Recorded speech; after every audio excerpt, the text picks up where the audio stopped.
William Penn was a young man when London died twice, once from the plague of 1665, then from the fire that took the city a year later.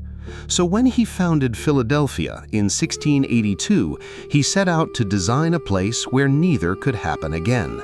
Streets too wide for flames to cross, 5 green squares to keep the air moving, brick instead of timber, a town, he promised, that would never burn and always be wholesome.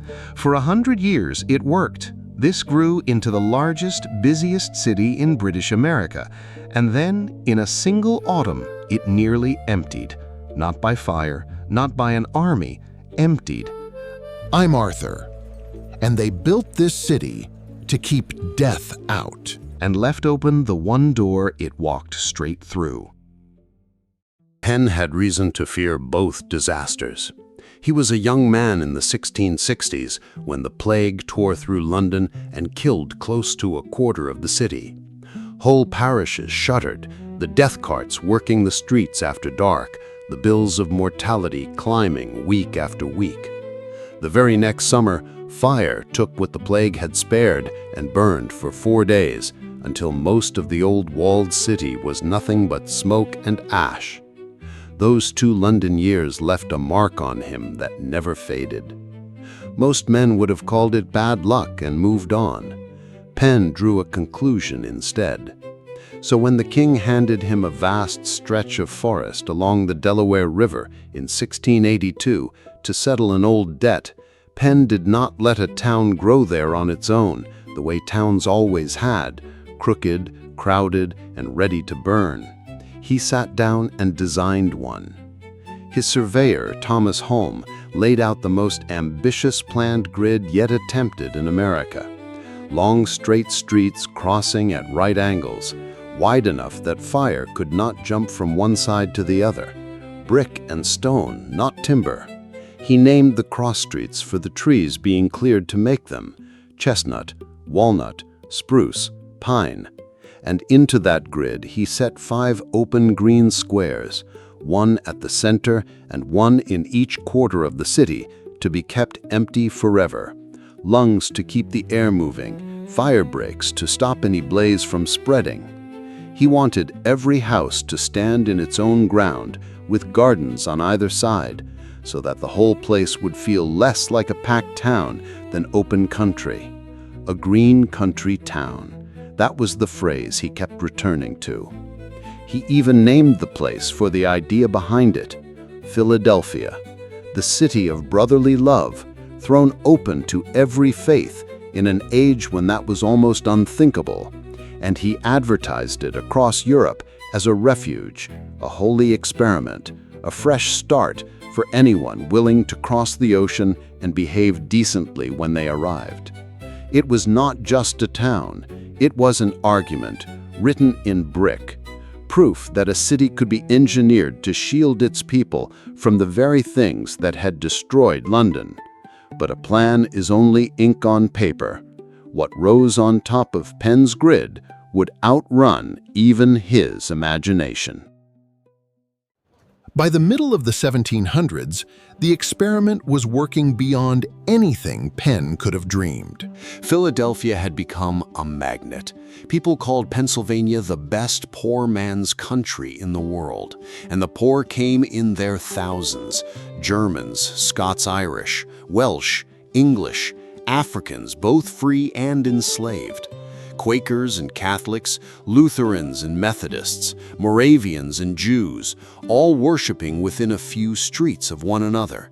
One traveler tried to list the nations and religions he met at a single dinner table and gave up past a dozen.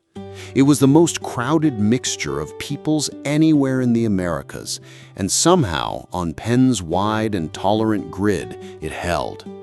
You could read the prosperity in the streets. Down the middle of High Street ran the public market, the shambles they called it, long rows of stalls where farmers, French pastry cooks, ship captains, and merchants haggled over a quantity and variety of food that visitors described as a wonder of the New World.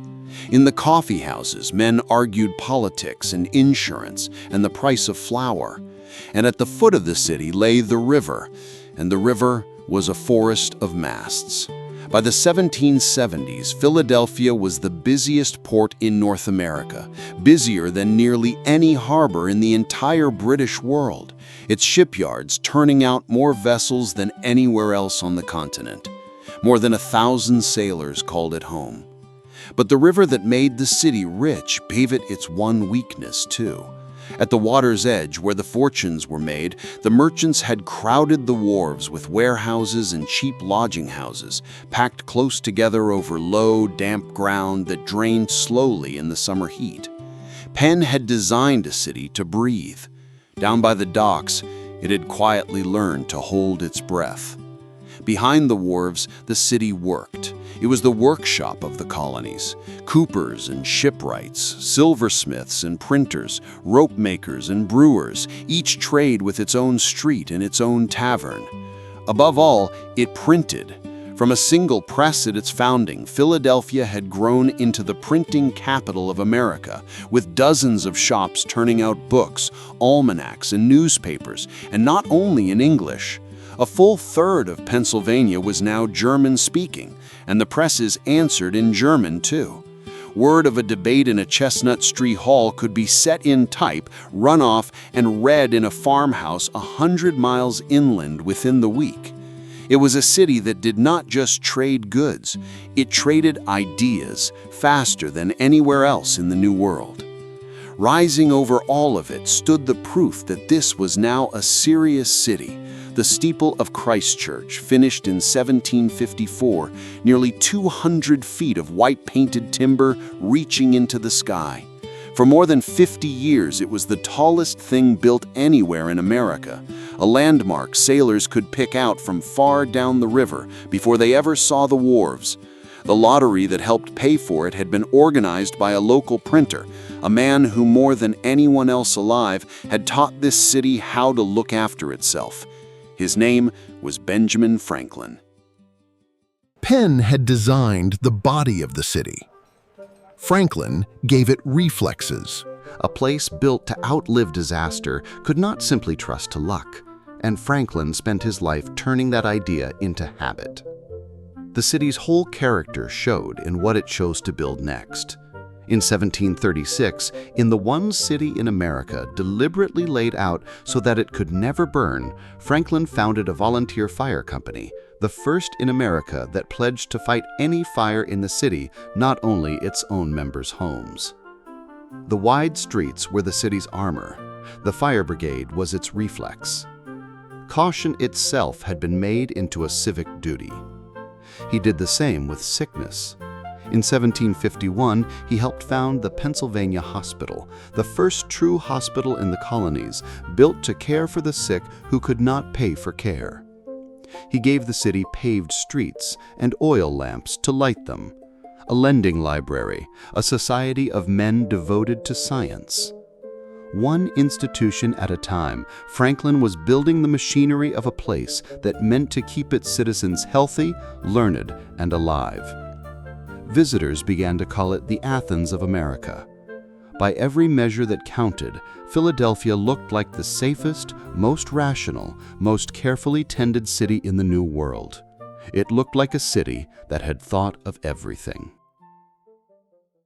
So when a brand new nation went looking for somewhere to put its heart, there was really only one choice. In a red brick hall on Chestnut Street, men signed their names to a Declaration of Independence in the summer of 1776.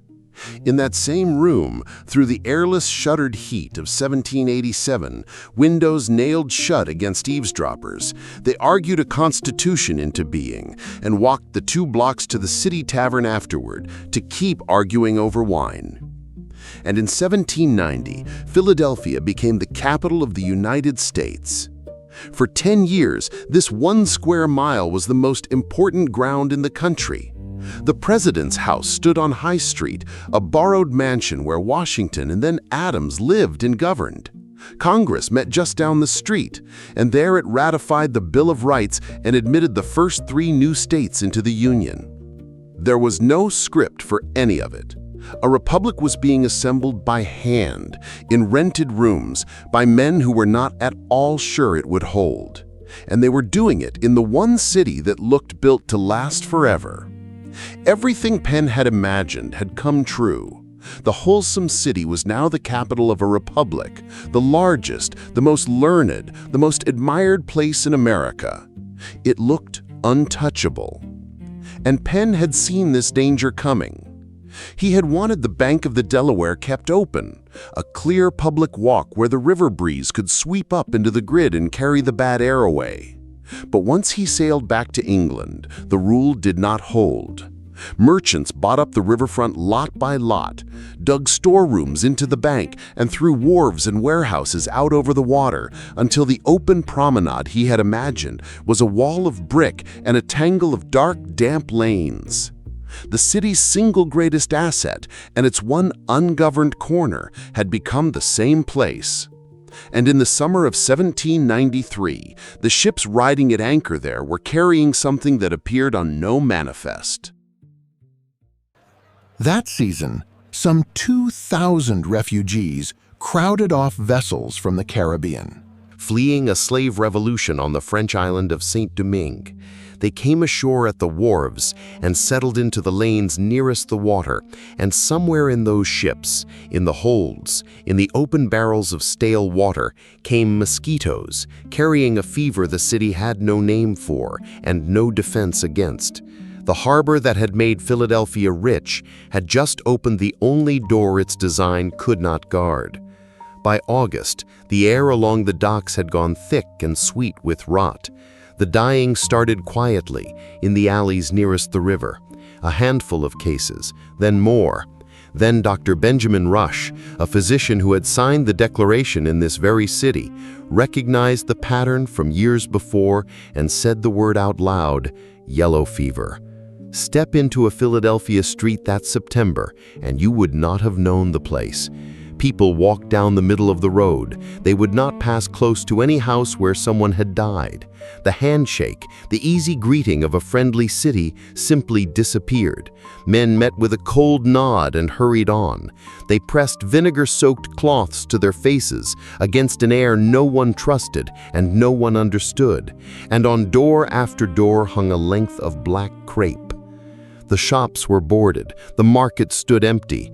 In the broad streets that Penn had drawn so the air could move, grass began to push up between the cobblestones because there was no longer enough traffic to wear it down. And at dawn, the only sound on some streets was the slow turn of cartwheels, going from house to house. One of the few who stayed to write it all down was an Irish-born printer named Matthew Carey, and it is largely through his account that we know how a great city falls quiet. The doctors were lost. Rush bled his patients by the pint and purged them, certain it would draw the poison out. It did not. Nothing any physician tried slowed the fever. The harder they fought it, the more they argued among themselves, while the death notices in the newspapers ran longer by the day. So the city did the only thing left to it. It ran. By the end of September, 20,000 people had fled, and among them was the entire government of the United States. Washington left for Mount Vernon. Congress scattered. The capital of the new republic simply closed its doors. The most important square mile in America fell silent. Its broad, clean avenues, the avenues Penn had drawn so the air could move, emptied of everyone who could afford a horse and a road out of town. But not everyone ran.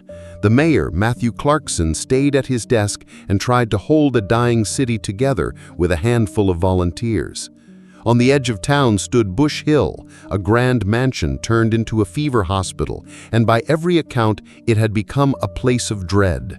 The sick left half-tended, the dying and the dead too close together. Then a wealthy French-born merchant named Stephen Girard and a German cooper named Peter Helm did something almost no one of their standing would. They walked in, took charge, and ran it themselves day after day until it became a place where a person might actually be cared for. And when there were scarcely any hands left to nurse the sick and carry the dead, the city's free black community answered the mayor's public plea. led by two former slaves turned ministers, Richard Allen and Absalom Jones. They went house to house through the worst of it, nursing strangers, driving the carts, digging the graves, believing, as many did, that their people could not catch the fever. They were wrong. More than 200 of them died. And when the ordeal was over, some accused them of profiting from the dead. Allen and Jones answered with a published account of what they had actually done, one of the first works printed in America to defend black citizens in their own words.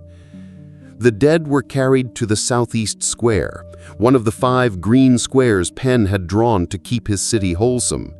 There, in open trenches, the city buried more than 1,000 of them until it declared the ground full. In the end, it was not medicine that stopped the fever. It was the cold. In November, the first hard frost settled over Philadelphia. The mosquitoes died in the chill, and the dying stopped. And no one alive understood why. By then, nearly 5,000 people were gone, 1 in every 10. The city's answer came a few years later, and it was magnificent, and it was built on a mistake. Convinced that the fever had risen from foul air and filthy streets, Philadelphia resolved to wash itself clean. In 1801, at Center Square, the dead center of Penn's grid, it opened the first great municipal waterworks in America, a neoclassical temple housing the largest steam engines in the country, pumping fresh water from the Schuylkill River into the heart of the city. It was a marvel and the model every American city would copy. It was also powerless against yellow fever, which came back again and again over the years that followed, because the killer had never been in the air or the streets at all. It was the mosquito by the docks, and no one would understand that for more than 100 years. Today, the Southeast Square has a different name, Washington Square, and it is, once more, exactly what Penn sketched in 1683, a quiet green rectangle in the middle of the city, where people sit on the grass at lunch in the sun. Beneath that grass lie more than 1,000 of the fever's dead, in trenches no stone has ever marked. The square did everything Penn asked of it: lung, firebreak, garden, and it became, as well, the grave of the one disaster he never thought to draw. A few streets away, the great waterworks went on pumping for years. The temple Philadelphia had raised to wash itself clean of a sickness it had never understood. The plan had held. The grid still stood. The people came back and filled it again, and went on living on the most carefully designed ground in America, walking the green squares, drinking the clean water, raising a city that looked, once more, as though it had thought of everything. And the thing that had emptied those streets had asked for none of it: no fire, no army, no breach of the walls. It had come in on a ship, on a summer tide, through the one door its founder forgot to close. William Penn built Philadelphia with wide streets and brick so it would never face the flames. But out west, San Francisco was built entirely of wood, an enormous stack of kindling that eventually met its match. To explore how the Paris of the West fell to the ashes, watch my deep dive on San Francisco. Subscribe so we can keep exploring together. See you on the next journey. Before we finish, I want to take a moment to recognize the people appearing on screen right now. To the members of this channel, thank you so much. Your ongoing support is what motivates me and helps keep this project alive.